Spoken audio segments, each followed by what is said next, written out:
Hey c'est Hector, j'espère que vous êtes tous très bien. On se retrouve aujourd'hui pour une nouvelle vidéo. Donc avant de commencer, n'hésitez pas à vous abonner, vraiment on est à plus qu'à 2 abonnés des 50 abos ou à 1 je ne sais plus.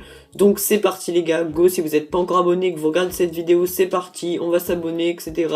Donc on commence. Donc avant de commencer, je voulais vous dire aussi que je ne ferai plus de vidéos le mardi, etc. Le mercredi, le vendredi et le dimanche à 20 h. J'en ferai quand j'en aurai envie, pendant les vacances on aura peut-être 2 par jour. Donc on se retrouvera peut-être ce soir pour une vidéo de Fortnite, de news.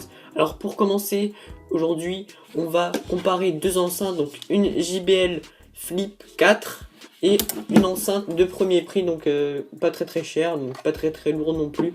Donc c'est parti.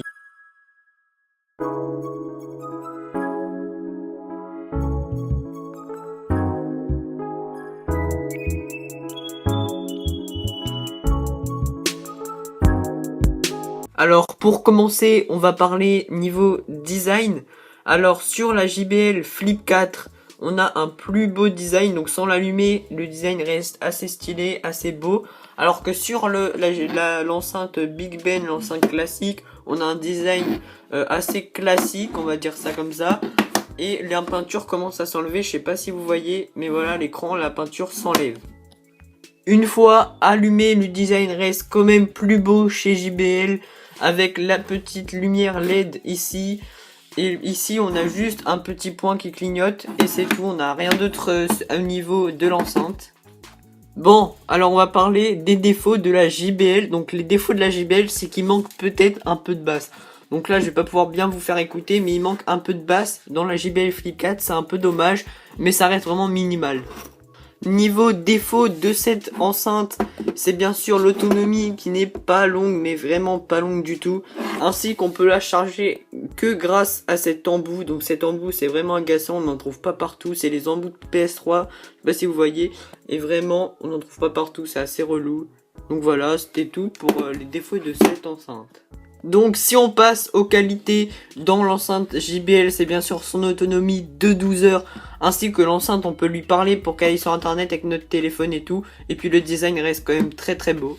Donc voilà pour les qualités. Et puis pour les qualités de l'enceinte, donc une enceinte, donc c'est qu'en gros on peut recevoir les appels avec les deux enceintes, ça c'est la qualité des deux enceintes, voilà, mais sinon il n'y a pas d'autres qualités précises.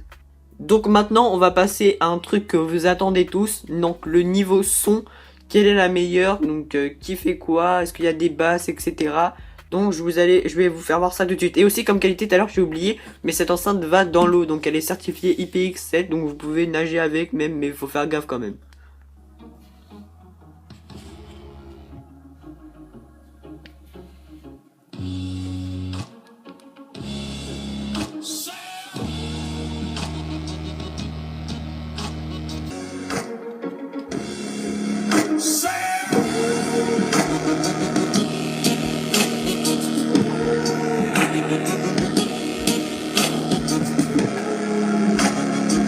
Bon, là je vous ai fait voir quelques extraits sur ce que le son donnait donc chez les deux enceintes, donc vous avez pas trop pu vous rendre compte parce que à la caméra on n'entend pas trop, mais sinon la JBL reste quand même assez bonne avec des bonnes basses, mais sinon celle-là ça va aussi, il y a des basses quand même dedans. Donc voilà, donc celle-là est au prix actuellement de 50 € je crois, un truc dans le genre, donc c'est chez Conforama, je l'avais pas trouvé ailleurs. Et celle-là est à 100 € sur Amazon je crois, donc voilà. Donc moi je vous mettrai les deux liens en description, enfin surtout celui de la JBL parce que l'autre je sais pas si je le trouverai. Donc n'hésitez pas à vous abonner, comme je vous ai dit, un abonné et on est aux 50 abonnés, donc n'hésitez pas à vous abonner en maximum à la chaîne, puis à liker. On se retrouve ce soir pour une nouvelle vidéo normalement. Allez, peace.